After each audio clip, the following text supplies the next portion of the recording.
welcome to Topic Time with Harrison Young on this, the eve of my 12th anniversary of hosting the show. I am so psyched, and on this eve, I have an awesome milestone show here with an iconic guest, and we're going to get to him in a couple of minutes. Before we do, I got to read these awesome underwriters, and then we will commence per usual. So we got Tom Auto in Middleborough. We got Crazy Axe's Rec Center in Hanover. We got Salon Giovanni in Marshfield. We got Pacini's Pizza in Middleborough. They deliver. We got Sinorama in Kingston. We got Pembroke Radiator in Pembroke.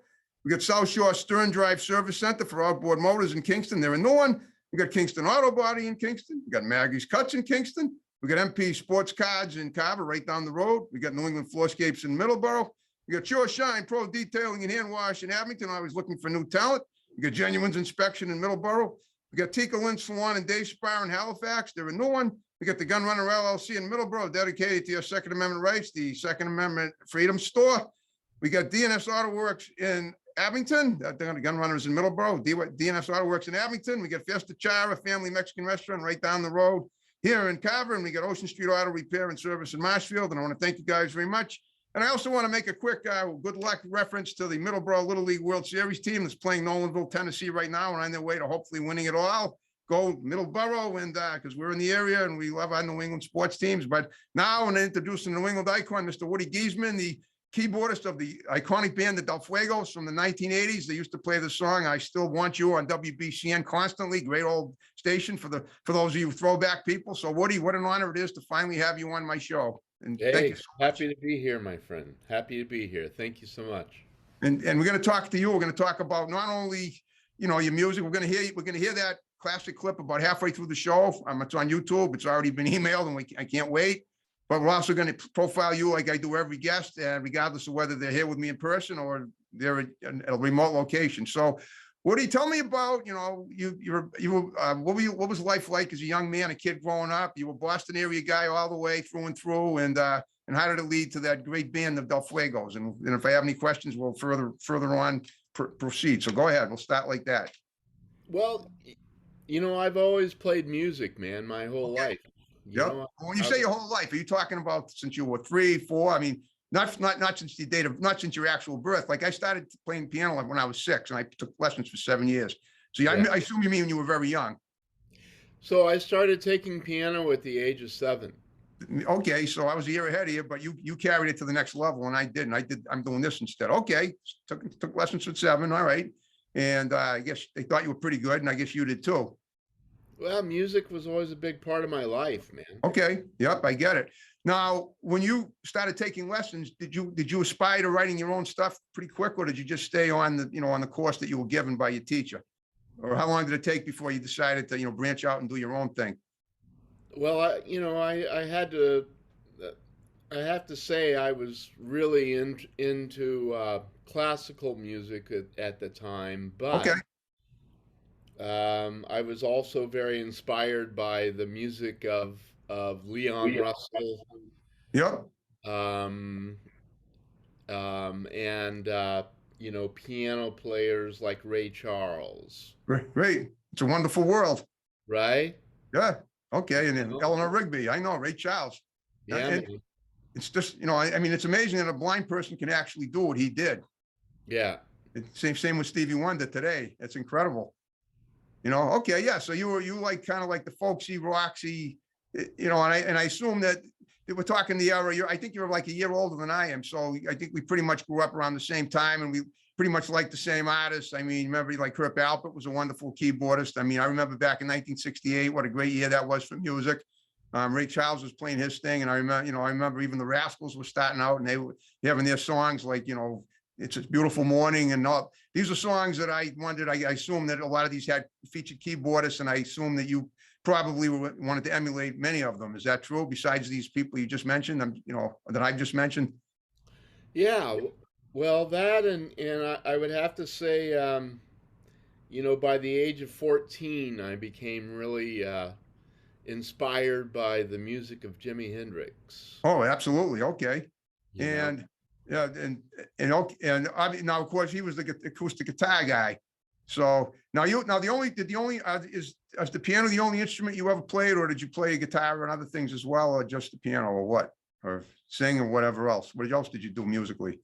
So I mean, the Del Fuego records, I was the drummer. I wasn't Right. the piano player. You were the drummer. What made me think, okay, I saw, okay, well, all right, that's okay. It's still a percussion instrument.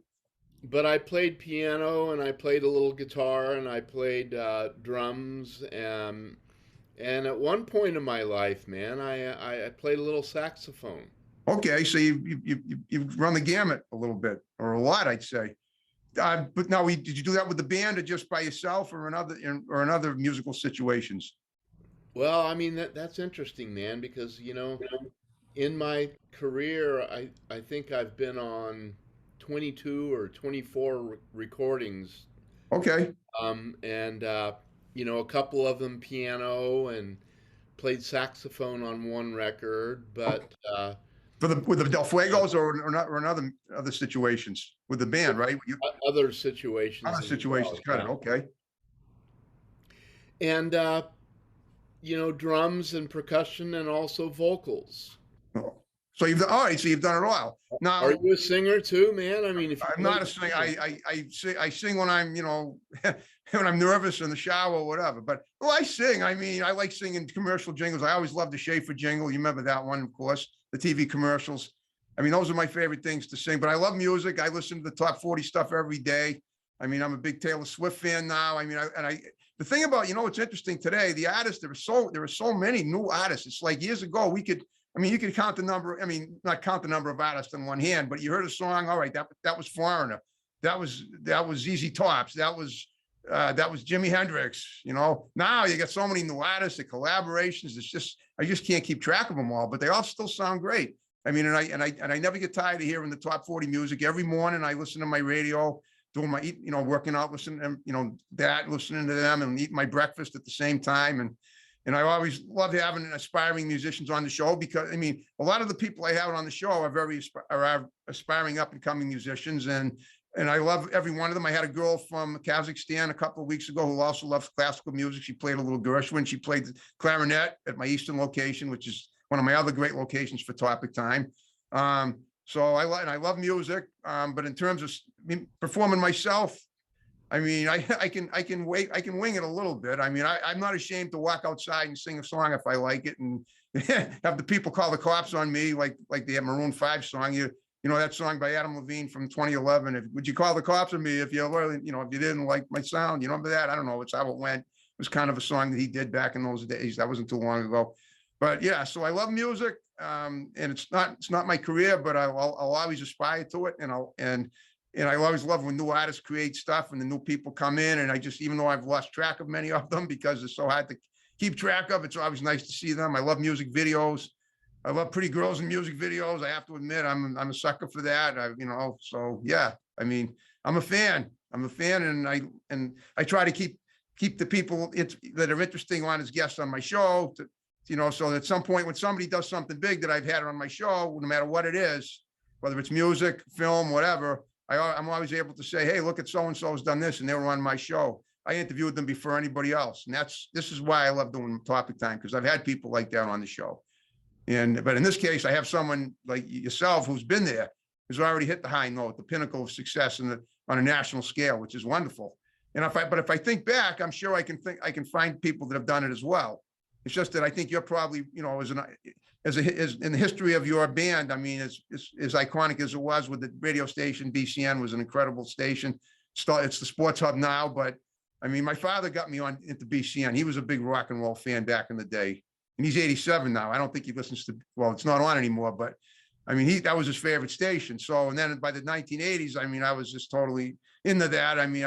I saw Matt Siegel one day, even before he was at KISS 108, working at WBCN, and he reneged on a play request. I walked up to him at the Prudential Center. He was sitting there, and I said, will you play Tightrope by ELO? I wrote it on a little card, and he nodded yes, but he didn't. He played a different song by ELO instead. So that's my story. But tell me about, Woody, there are other things in your life too that are kind of important. I know you wanted to get to them. You went through some stuff, if you want to cover that, we can definitely do that. I know that you've had some issues that you've discussed before, and obviously you're a big work. You've done a lot of stuff with the governor. What's up with that? Tell me about that too. That's kind of interesting. Last time I scheduled you for a show, you had to meet with Governor Baker about something, and I don't remember what it was. But maybe you can enlighten me and my listening audience, my watching audience. Well, as you know, man, I'm very much focused on helping people who have drug problems. Okay. Yep. And I guess my name got passed around, and I was called on by the governor's office to join the board of registry and medicine for physicians to help physicians who might need help. Okay. I mean, truthfully, I want to flip that statement around. Really, my responsibility is to protect the people of the Commonwealth. Okay. And in doing so, I'm on a licensure board for physicians, and my goal is to help anyone who needs help, and if the doctor needs help or the way they're prescribing is called into question, then these are areas that I'm happy to be of assistance. Great. Okay. Are you certified in any way to do that? I'm just wondering, is there any criteria that you need to follow in order to help people to be, I assume it's got to do with drug rehab. Is that it? Or are there other things too, Yeah. in terms of helping people with medical issues? Well, I think the reason why they reached out to me is because I am a licensed addiction specialist, Okay. and I'm also certified in addiction counseling. And myself, I celebrated 32 years of my own personal recovery this year. Sweet. So I'm celebrating 43, so I can understand. there you go. There Yep. you go. Absolutely. Yeah. So yeah, after the Del Fuegos, and I'm really grateful for the Del Fuegos experience, man. It was great, Yeah. and playing music with all of the other artists that I performed with has just been a wonderful piece.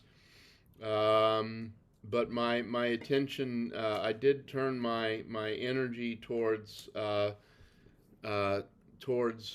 opening up a clinic here in Watertown, Massachusetts called Right Turn. Okay. And it's a very wonderful, and if you're interested in learning more about it, just go to Google Right Turn or go to right-turn.org. That's right. It's not, is it RIGHT or sometimes people spell it RITE. It's RIGHT, right? RIGHT. Yeah. Okay. Okay. Yeah. Okay. And you can learn more about if you or a family member need help with something, please let us know. Oh, I absolutely will. Well, guess what? We're just about halfway through the show, and we're going to watch your music video, that famous song. I Still Want You. I Still Want You. I can't. And we're gonna watch it for the Woody and the Del Fuegos. Woody Giesman and Del Fuegos. We'll be right back and enjoy it and reminisce and enjoy it, and we'll be right back.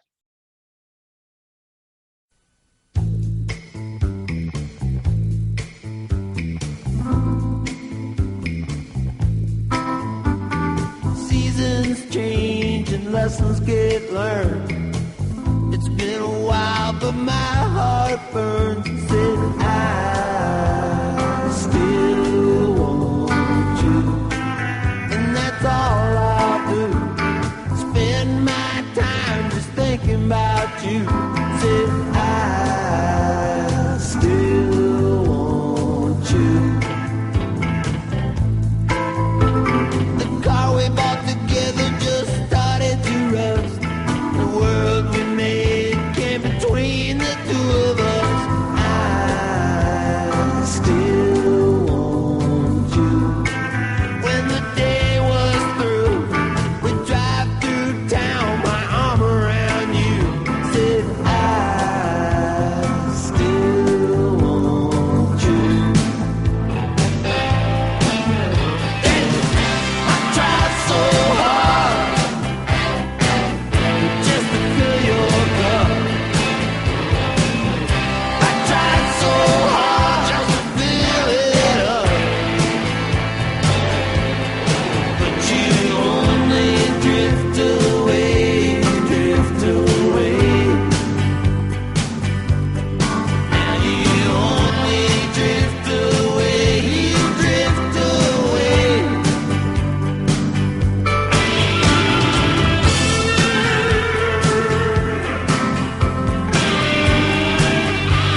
Oh, that was great. Awesome job.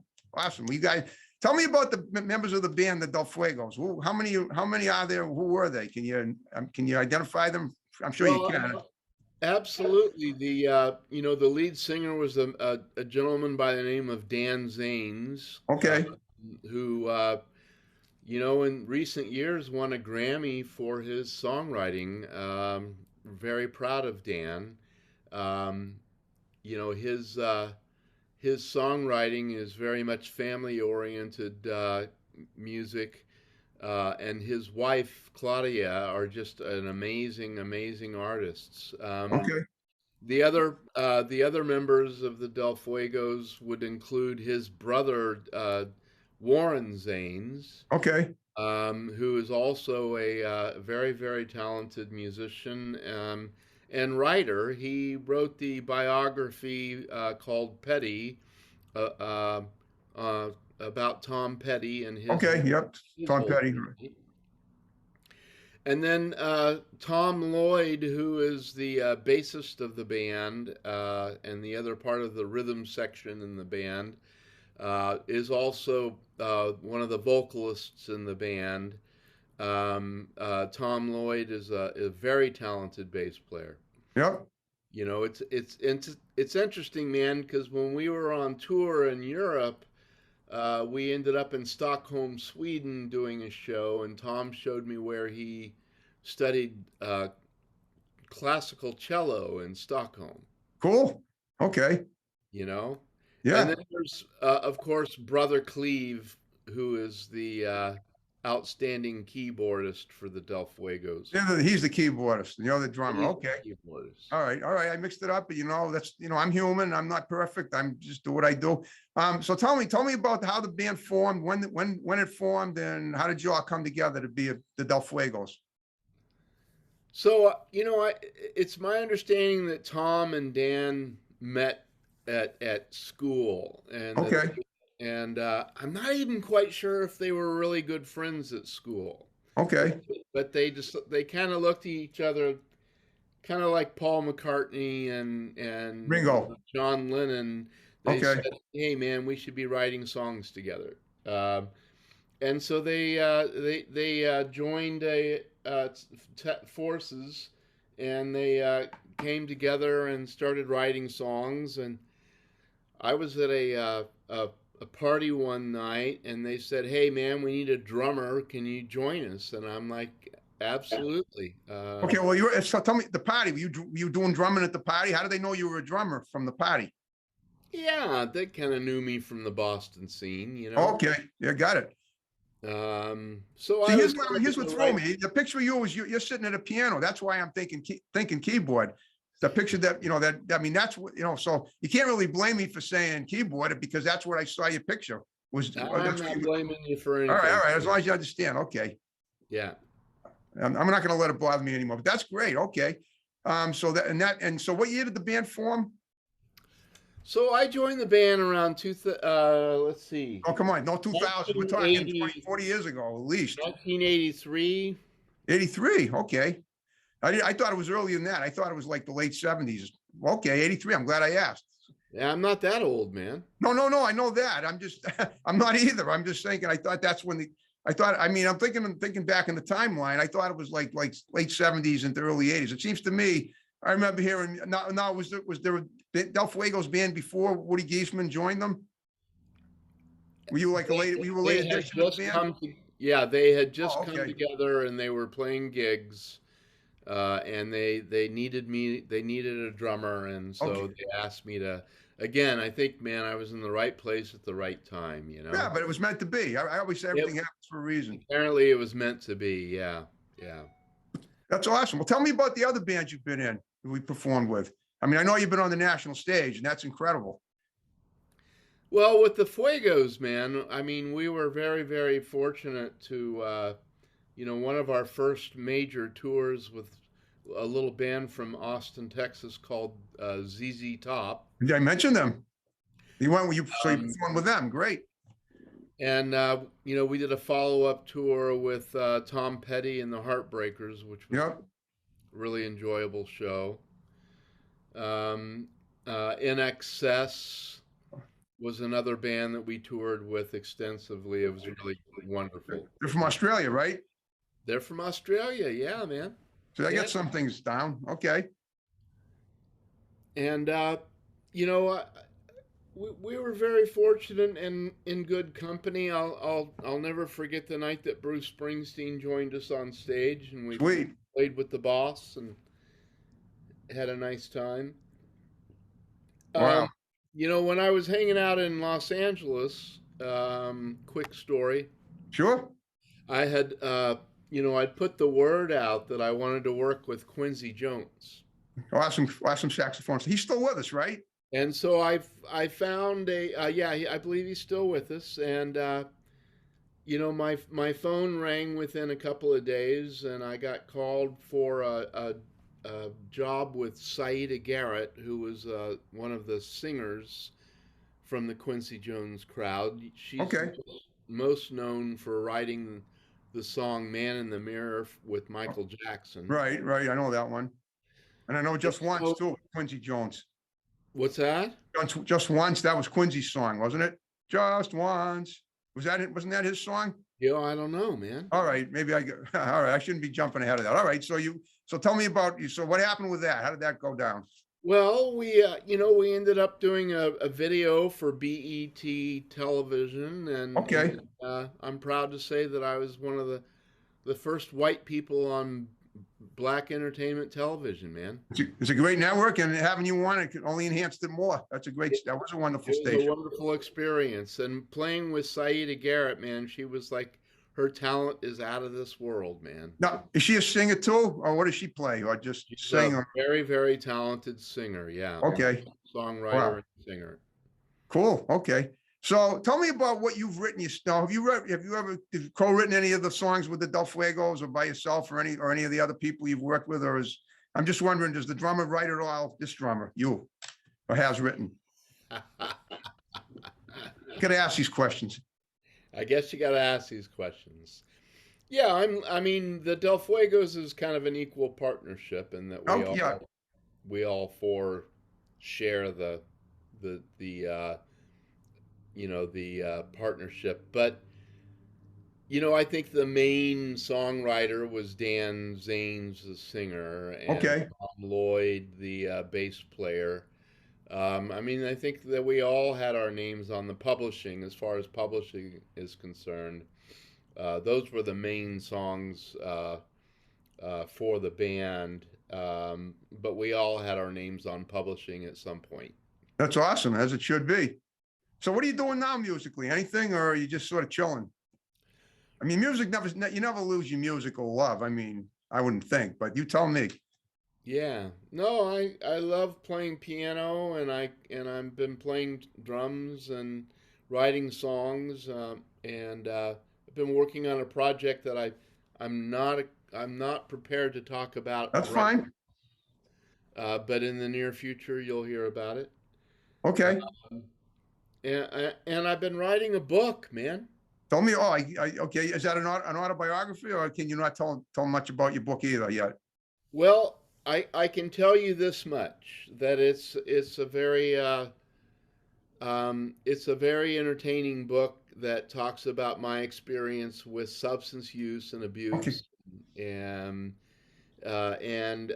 but the book is mostly geared towards helping family members who may be dealing with someone in the family who has a drug or alcohol problem. Okay. So it's more of a self-help book. Is it? How is it going to be a long book? I mean, more than 100 pages? Oh, it's going to be more than 100 pages. Yeah, because I've written a couple of books myself. I actually wrote a book of short stories in the 90s, which are pretty wild. That's what I was doing before. That was my 90s gig. This is my current gig, obviously. Well, guess what, Woody? You did. I hope you had fun with me, because we're down to the final 5 minutes of the show. Okay.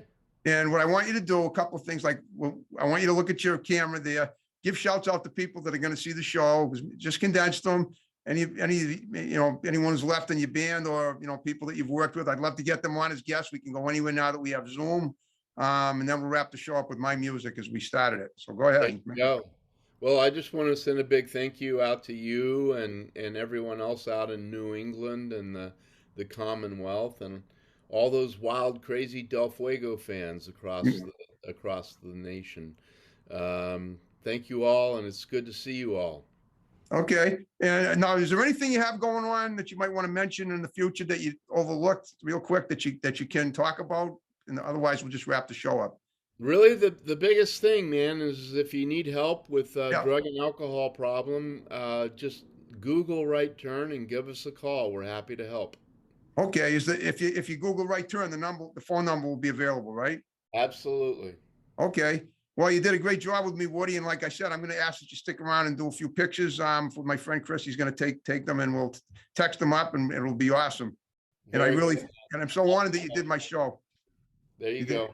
All right. All right, folks. Thanks for watching Topic Time. See you next time with another great guest. Have a good one. Bye-bye.